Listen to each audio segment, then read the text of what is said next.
Initialize sequence. Yo, what up? This is Prozac. This is Shags 2 Dope from Insane Clown Posse. Yeah, this is Brief. Yo, this be the one them called Tech 9. What's up? This is Mad Child. This is your boy Spider-Man, a.k.a. Brother Lynch. Jared from Head PE. Yo, what up? This is Hop. My name is Recognize. This is Boondock. Yo, this Blaze You Down, homie.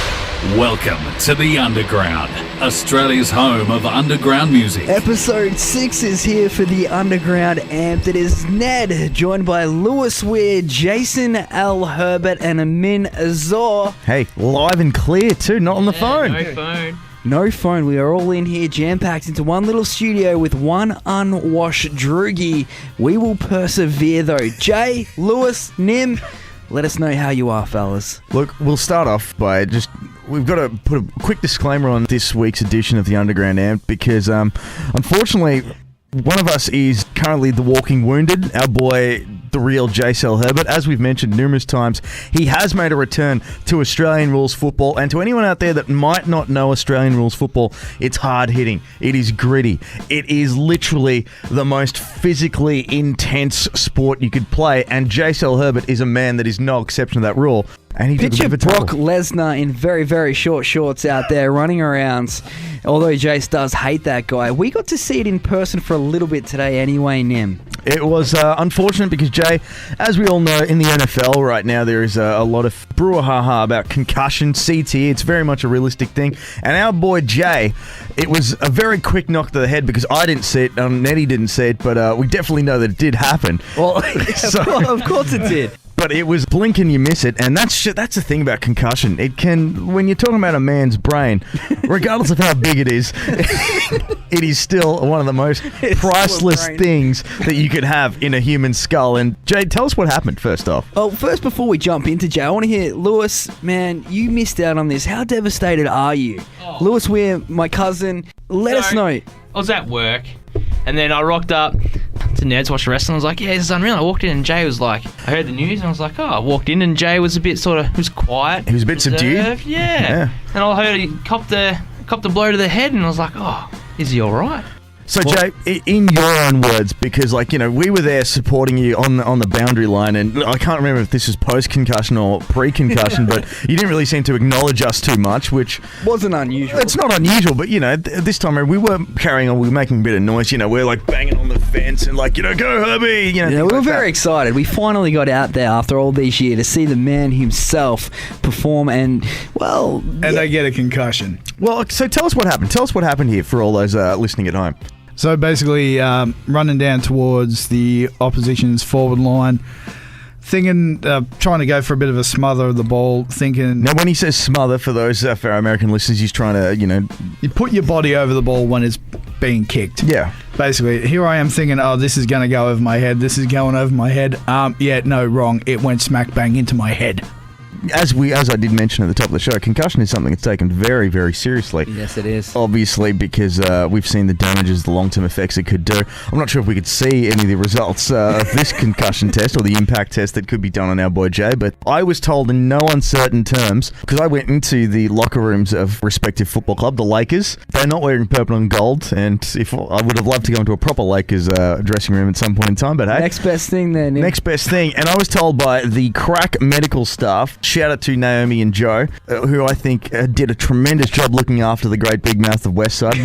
We'll pop up a photo. I've got one up on my Twitter account, @DocNims. Check it out. Yes. You want to see the fine medical work that the Tails Lake Football Club have done. But they specifically said to me, Nettie, make sure he doesn't vomit and make sure that nothing happens to his vision. Yeah. Now, this is before we have 5 hours of wrestling that we got to watch, because we just watched WrestleMania. We're all in our WrestleMania gear, we're hyped up. We're very, very hyped to check it out.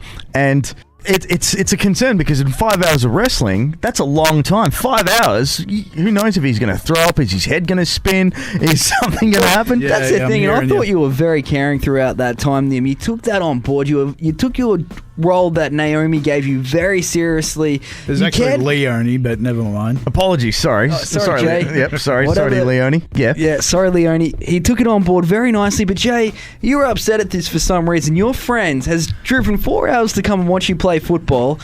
You supposedly got hit to the head. We sat there with you on the bench. You managed to tell me to shut up twice. And Nims, throughout that 5 hours of wrestling, was just checking in to see how you were, and you got a little aggravated. Just little things. To be Just little completely things. honest, he could have dialed it back a little bit from 11. Oh, I'm sorry. Okay, Don't get me on the... 11, your mate, you're like, your friend's hurt. You got to look after your friend, you know? Could you just reenact what we were both doing, just to sort of see? Because we were told, check his vision, Yeah. and make sure that he doesn't vomit. Okay, so here we go. I say to J. Sal Herbert, bro, on a tally from 0 to 10, where are you at? 0 being you are dead. Yeah, 6 feet under was the 6 quote. feet under, you may as well be dead. And 10 being You're you top and notch. April, his lovely girl, are running around on the beach they're- happy as Larry. He says to me, 1. So when he says 1, what do? We think, oh, jeez, We're this like, oh hell, man, he's basically nearly dead. We need to really do something here. We're literally, concerned. he's nearly dead because you've already set the limits of what the rule book is. We get a bit concerned, and then what does he do? He yells at us. He yells at us like, yeah, so what up, Herb? Because you, for some reason, think 1 is a higher number than 10. Now, I think that concussion has hit home. But usually when you go with the old pain scales that doctors give you, like what's your pain ratio out of is between 1 and 10. Obviously, 1 being the lowest number, so the pain there is very, very, very minimal. 10, excruciating, you rolling around on the floor, clutching your sides, praising for death.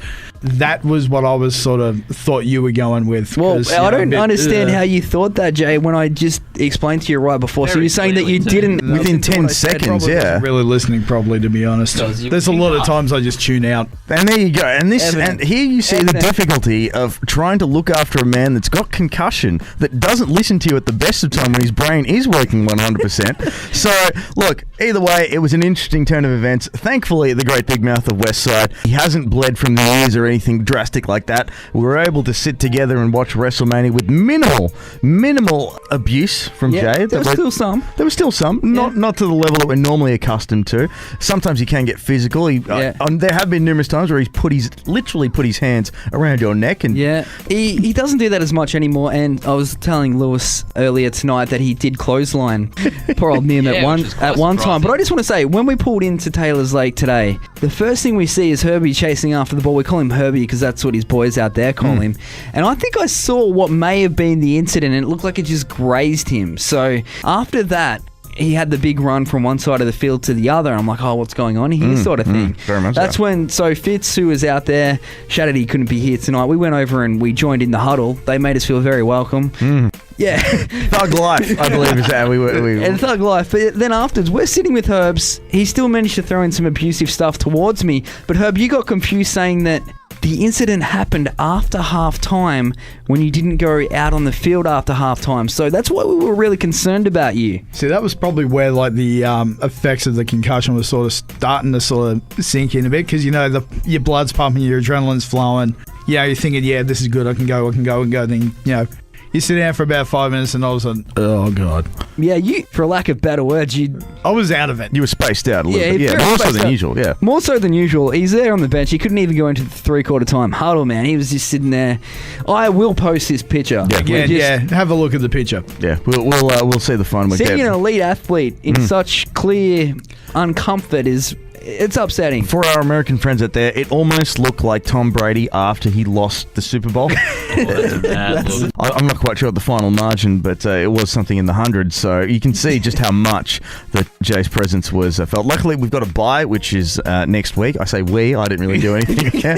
But We were there in support. But the Lakers, they've got a week. It's a great time for you to get a concussion because you can rebuild and rejuvenate yourself. Yeah, That's what he does, DDP yoga. And I would like to note this, though. If it is the possession we were talking about, when it did hit Herbs in the head, and I shouldn't laugh, and it bounced off, it did go to one of your plays, and that led to a goal. Yeah. This is completely true. So, He's a superstar athlete. yeah, at the end of the day, even though Herbs racked up 0 touches, apart from the one touch to the head, it still led to a goal. Exactly. So he's definitely a team player there, and you can sort of tell that even when he's not physically part of the play, his mind still is. 100%. Which is fantastic. But look, that's the way to get your head in the game right there. That's the second time he's used that today. He also used that in front of his entire room of players when you were there, or the... No, what do they actually, call I it? used something a little bit different, but it's a lot Give us of that one too, similar Jay. Oh, it was a little bit less family friendly. Okay. But, Don't give us that. No, we're not going to do that unless you want to keep bleeping. that was the entree to the main meal that was WrestleMania 34. And I know it's been a while and a lot of people had their say, but you know, we've got busy lives and it's not a lot of people that can set aside 5 hours of we wrestling. are just not too bad. It's only been a week by the time It seriously this has, drops. actually, yeah. And at the end of the day, we only all watched it today, so we're going to give our 2 cents for what it's worth. Full disclosure here first, because Lewis joined us a bit later. He came from working on a weekend. Unfortunately, it has its disadvantages. So he joined us. Thankfully, it's a 5-hour card. So Louis, from what you actually saw, because you did miss a big chunk of it, were you pleased with WrestleMania 34? Oh, I absolutely loved it. Like, I come in halfway through Cena and Undertaker's match, which was... I didn't even know that match was happening. That's like... Yeah, they kept it very under wraps. Yeah. They did a good Yeah, job, and and then- nobody knew that was happening, Smokey. That was the whole thing. Cena had called him out, Yeah, and we didn't know exactly. whether he was going to accept it or not. And Cena was just chilling there in the crowd for quite a while. And just a heads up, if you haven't seen Mania yet, I'd turn off now. There's going to be spoilers. Yeah. Very much so. But look, let's start off with some of the highlights, Nettie, because we can't go through every single match because otherwise we'll be here for another 5 hours. But as I mentioned last week on our preview show, there were some things that were, you know, you had the Undertaker Cena match, which is something that is worthy of a main event. You had Shinsuke Nakamura versus AJ Styles. Oh, what a match. In fact, you know what? Let's focus on that match too, because as I mentioned last week, we've seen their first match they did in Japan, Nettie, and you are the biggest AJ Styles fan that I know of. Jay's probably the second biggest, and not in terms of fandom, but that's joke, of course, man. What did you think, Nettie, seeing AJ and Shinsuke Nakamura? Because this is a very hyped match, and I think they lived up to the hype. They definitely did live up to the hype, and what we were talking about at the end of this Mania was, I would say, it's around the 9.5 sort of mark. They just messed up the order of this. Yeah. They should have ended on the AJ Shinji match, because it was unbelievable with a nice little finish there, the show of respect. It had everything that you'd expect in it, except for the ending where it went a little bit haywire sort of deal. That would have been a great way to wrap up WrestleMania, I think. And I think we all agreed on that. Jay, I'm not sure if you remember, we did watch WrestleMania about half an hour ago too. Yeah. He is still suffering from concussion, so we apologise in advance. Yeah, no, I do have to agree. I think the AJ Shinsuke Nakamura match should have definitely gone on last. It was just absolutely amazing. Those two put on a clinic. And one thing I actually did say to you, Nimi, as well, that when they go into the Royal Rumble, they go on with the hype of, the winner of the Royal Rumble will main event WrestleMania. Well, no. Yeah. That didn't happen, so that's kind of, false marketing right there to build up that event. So if they were actually going to live up to that, AJ and Shinsuke should have gone on last. And I think now that we've all sat down and watched it, it would have made a lot of sense. And that's taking nothing away from Brock and Roman. But we've seen it, like, what did we say, 3 times already? Yeah. Roman's main evented Mania 4 times. We've already seen Brock and Roman at WrestleMania 31. Yeah, there you go. That's what I'm trying to say. And this for AJ, I would say, Nims, you mentioned it was his 3rd Mania, was it? Yeah, it's his I would 3rd. say this was his best match, because what were the other previous two you mentioned? So last year it was AJ Styles versus Shane McMahon to open the show, and the year before that it was Chris Jericho versus AJ. Yeah, that's right. Now, the Chris Jericho match, I'm going to give a pass just because that's AJ's first Mania and, obviously the grandest stage of it all. Last year was fire as well, but this year he's a made man in the WWE, I He reckon. definitely is, and that's nothing against the Shane McMahon match, but at the end of the day, there wouldn't have been any belts or anything on the line. He deserved to be up there main eventing this entire thing. He deserves that belt around his waist, and it was just so awesome to see. Kick back and watch and enjoy it. And like you mentioned, we did watch it a couple of years ago at the Japan one, and like you also mentioned, we remember watching it, but we don't really remember it. Yeah. And plus Nakamura, the quality of the opponent, them two are just phenomenal. You could watch them flat out, couldn't you? Those two wrestle, and that Nakamura, he's got some very weird body movements and whatever too, it makes it even more interesting just to see what the hell he is going to do next. You're just like, wow, he just did that. He's got a very interesting character, but let's look at the other main event that finished up last. AJ versus Shinsuke was the third last match. We think it should have been the last, and Brock Lesnar should have gone in the third slot, so to speak. We'll start with you, Louis. We mentioned we've seen Brock versus Roman before, and that last time we saw it was awesome because we had the cash-in of Seth Rollins. Yes, sir. The Money in the Bank. Like we said, this wasn't a bad match. It wasn't a bad match at all. It was a great match, but both people, they're not fast wrestlers. They sort of keep like a slow, sort of plodding pace, like would absolutely throw everything, but it's just big moves all the time, no sort of quick back and forths.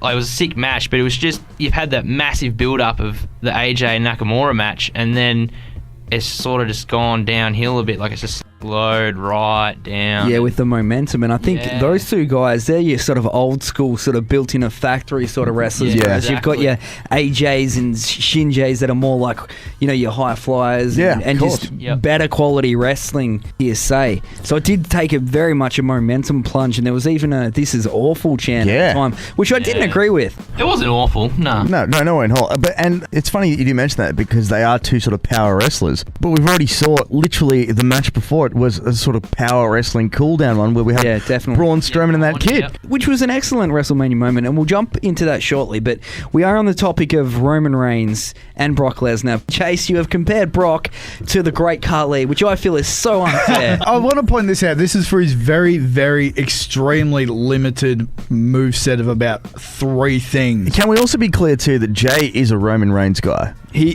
definitely is. Jay and Roman.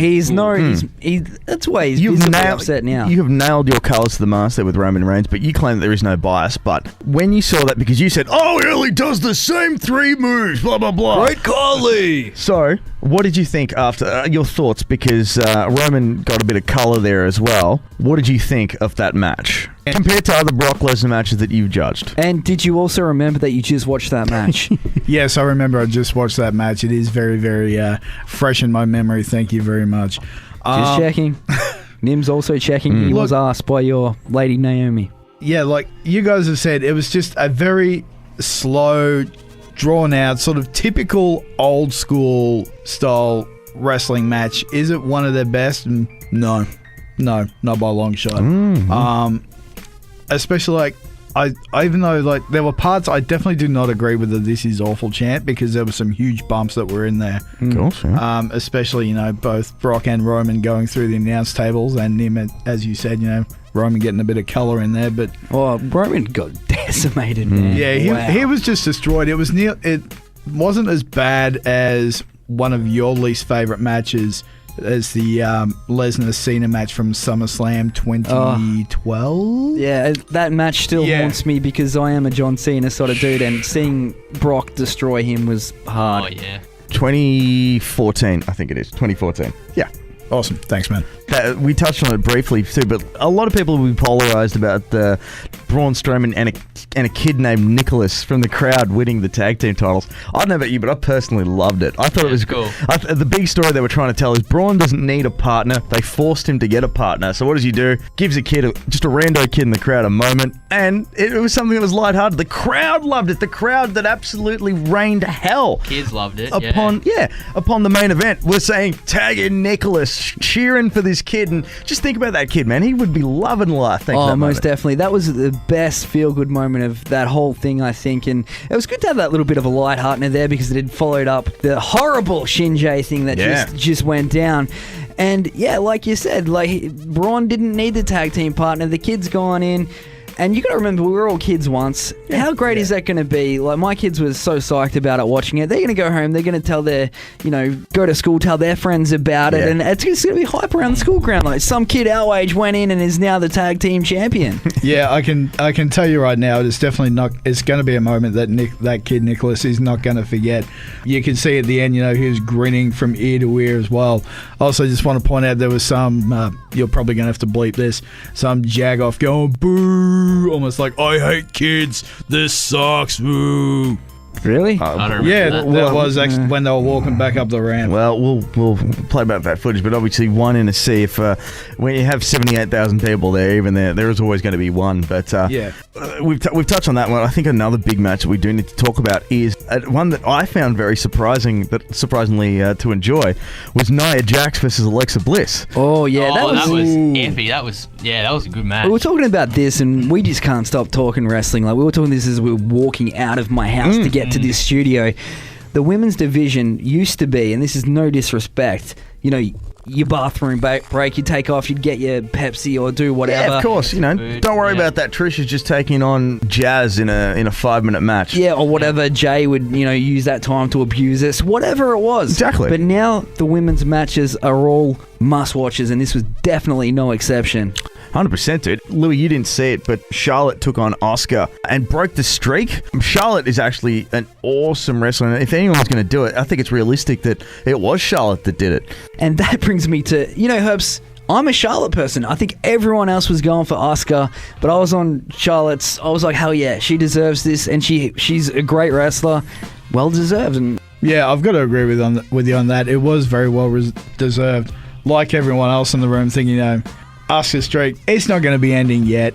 Then, all of a sudden, she's tapped out to the figure 8, and it's like, wow. It's just that shock factor that, and as is just present. And as you said, who more deserving than Charlotte? WrestleMania did leave us with a lot of those moments where we were like, yeah, this is awesome. Like seeing Nia Jax win that title, yeah, that was great. Yeah, that was cool. Seeing Asuka be gracious in defeat. Seeing Shinsuke go and give poor old AJ one shot in the Jats man. Crackers. Shinjay, I no longer, and people listening, you probably caught up by now. Yeah. We have our own sort of nicknames for all these people. I don't know, Shinjay Nakamura, because our boy, the Japanese buzzsaw from the Great Big Mouth, the West Side, J.Cell Herbert, is a big fan of Shinjay, hence why we'd call him Shinjay Nakamura. Yeah. Look, there was some great moments there. There wasn't a match, except for the Brock one, where I didn't hate it. It was just in the It was wrong just in spot. the wrong spot. Yeah. That's all it was, and we haven't even talked about one that I'm going to be talking about for quite a while and won't forget,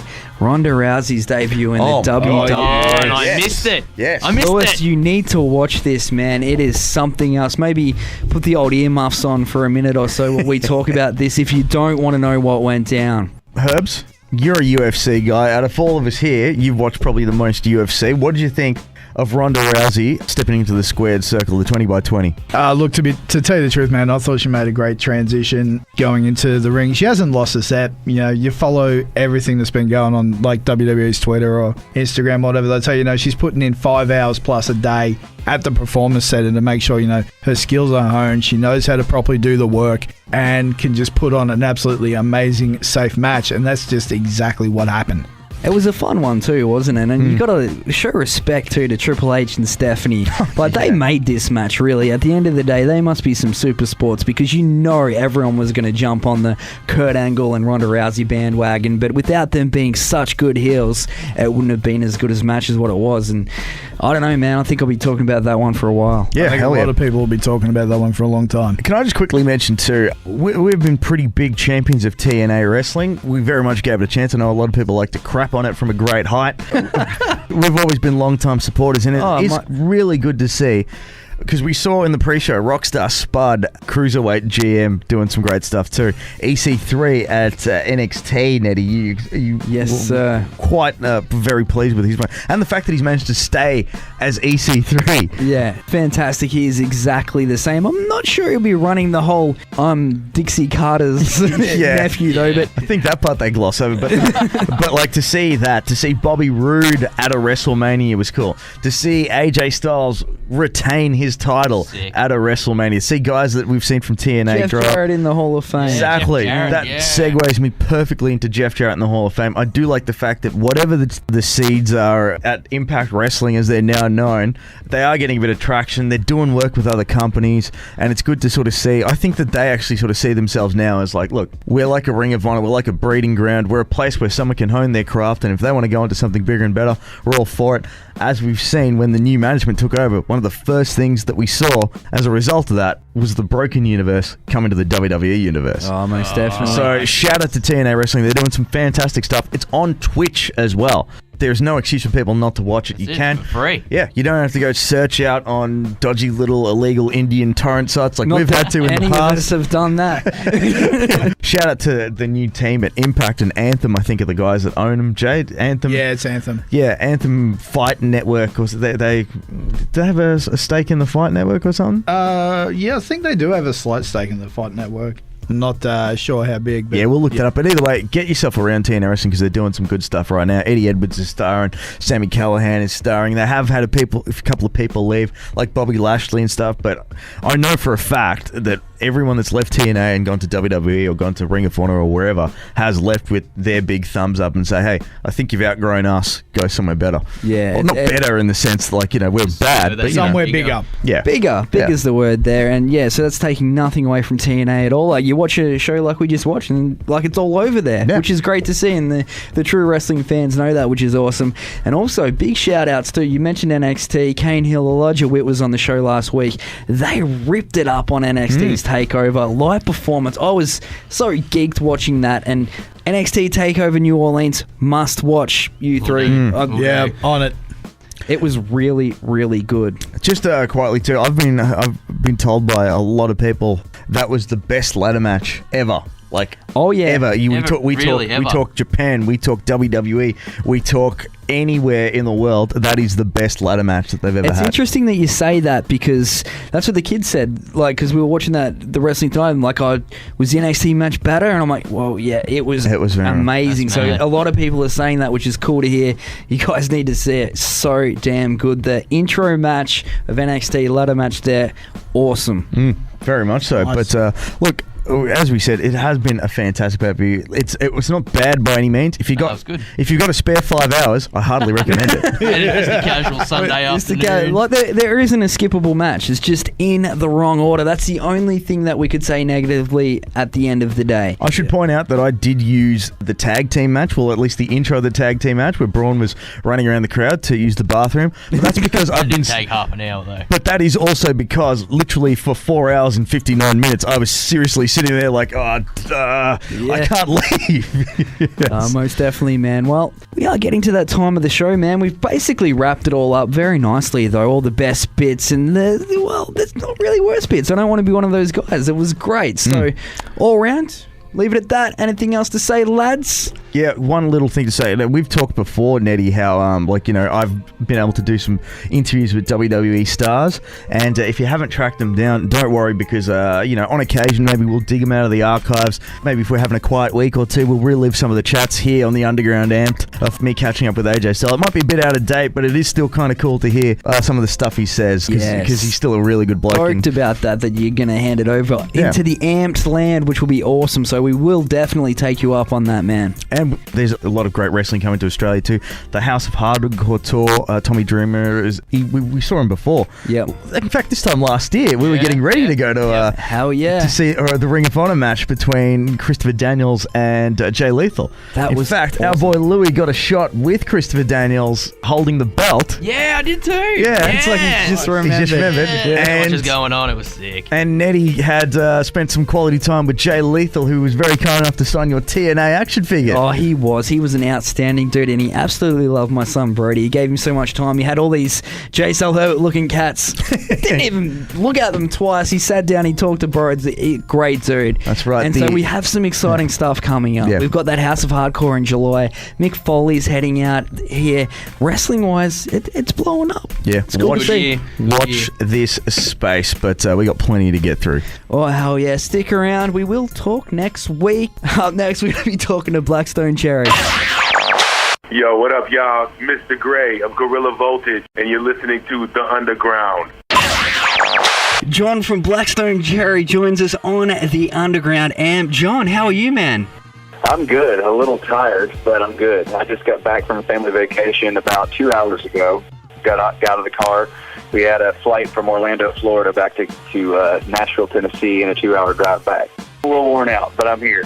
Little worn out, and now you have to jump into a bunch of interviews, but that's how it goes, I guess, man.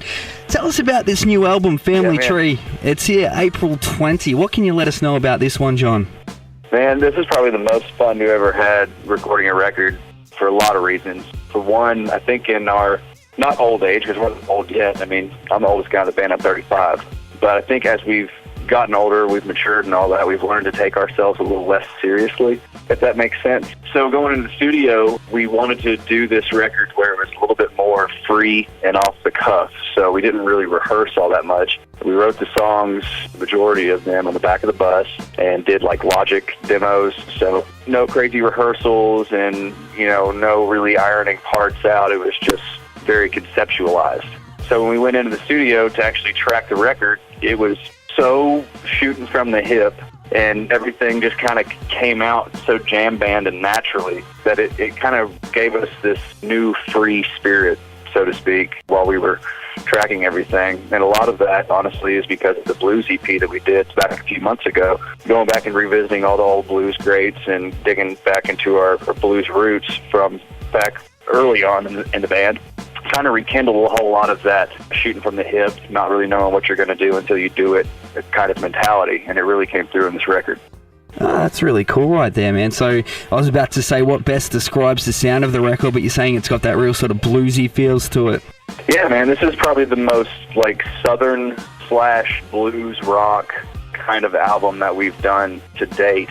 I mean, the Folklore record that we did, our second album, was inherently southern, but it also had this like darker rock vibe about it too. The majority of this record is more light, not necessarily light sonically, but light, like airy. The subject matters don't really get very dark or creepy or anything like that. It's more about honestly just having fun and, us playing the kind of music that we've always loved and kind of getting back, not necessarily to our roots, because first of all, it's very stereotypical to say, but we're not really getting back to our roots necessarily. It's more of just kind of getting to be ourselves, if that makes any sense at all to you. Yeah, 100%. And you were talking about it being a lot of fun, and the video for Bad Habit looks like you had an absolute blast on that one. We truly brought our wives and brought them more to the foreground. We had them present with us whenever we did the Cheaper to Drink Alone video on the last record. And that was the first tongue-in-cheek kind of funny video we'd ever done, and our fans really latched onto that and loved it. And we had such a great time doing it that when it came time to do Bad Habit, we kind of looked at the lyrical content and the vibe of the song and was like, okay, well, the traditional way of shooting a music video for this kind of song is going to be some really hot chick and she's the bad habit kind of thing. It's going to come out like any active rock junk. It's going to be regurgitated over and over and over again these days. So we were like, okay, well, let's go back to the drawing board and let's look at this the way Blackstone Cherry would do it. So we kind of came up with this whole storyline where we Back to the Future time traveled to 1988, and with it we brought in a bunch of our friends from back in the day when we very first started as a band. They dressed up like a country and western act. We dressed up as our kind of like alter ego parts, as like this skank late 80s hair metal act, just very spoofy. And then we had our wives dress up and, big hair and all that. My wife probably had the biggest hair of anybody there that day because her hair is naturally big anyways. But we had everybody dress up and we just really went after it and made it this cool experience when you sit back and watch it, because it's funny, it's interesting, and it really keeps you drawn to the screen, which a lot of videos miss the mark on these days. Yeah, definitely, man. It does look like a lot of fun. And what would you say your worst habit is there, John? My worst habit? Probably smoking cigarettes. There you go. And I was going to ask, if you could time travel anywhere, would it be back to 1988? It sounds like we're about the same age. Where would you time travel to? If I could time travel? Oh, gosh. I'd like to time travel personally to the early 70s and watch the music evolve as it happened. Yeah, good call right there. And at the end of the video, it says to be continued. Any hints or clues on what's up next? No. We have a lot of touring as far as the band goes. We have a lot of touring coming up. We're going out with Government Mule here in the States pretty soon. Actually, we start up with them next week. We do some headline stuff here in the States. We go to Europe, to festivals, and a few one-off headline shows. back to the States again, and we're working on coming down to your part of the world as soon as we possibly can because we love it down there. Yeah, that was like my next question right there, John. So you are working on it now because we would love to see you down here. Absolutely, of course. We love Australia. We've been there twice so far. Both times we've been has just been some of our best experiences touring. The people are just very inviting, and the country itself is it's pretty incredible. You know, just being 4 dudes from a little small town in Kentucky going to Australia of all places, it's kind of mind-boggling to us. So we're just excited to get back. Yeah, that's really cool right there. And I like to ask all my guests this, John, and you have been here a couple of times, done a bunch of interviews, no doubt. Can you give us a good Australian accent? Oh, I'm terrible at accents. You need John Fred for that. I would hate to insult you. No, that's all good. I'll let you off the hook. All right, man. What's something that may surprise your fans to know about you that would really catch them off guard? My beginnings of being an artist, so to speak, weren't necessarily with music. My childhood was very involved in like charcoal art and drawing and painting and things like that. So that has led me to now today, I own a merchandise company. I handle all of our band's merchandise here in the States, and I've got another few rock bands and southern rock bands here in the United States that I take care of. My partner in that business is actually the merch guy for our band. His name's Dean. And I do a lot of photography and videography. Most of the things that you see from us visually, I've either done it myself or I've been a humongous part of, because that's kind of my bag. I'm like the visual art guy. Oh, that's awesome right there. I had no idea about that. So you're the mastermind behind Bad Habit, are you? No, typically when it comes to like music videos and stuff, the band gets together, all 4 of us, and we develop an idea. And then we go to whoever we're choosing to direct the video, and we give them the idea that we want to achieve, and we kind of like co-direct ultimately alongside of them. I'm more involved than the other guys because I have more of a technical mind for it, because I understand how a Red Dragon camera works, and I know different things like aperture and f-stop and all that, because I deal with equipment all the time, where the guys are like, okay, I think the frame needs to look like this. So basically, I listen to what they're envisioning, and I'll put my 2 cents in there, and then I help the director understand how to actually achieve said goal. Oh, hell yeah, man. That's awesome. More of what I do on the video side, but most of my stuff is more of like the still stuff. I do a lot of videography stuff, but it's mainly like the behind-the-scenes footage. I'm the guy driving everybody nuts in the studio with GoPros and cameras stuck in your faces and lights and all that crap, just so we have some content to put on the social media to keep everybody in the know of what we're doing. And I do a lot of photography, like the tree that's on the album cover for the record.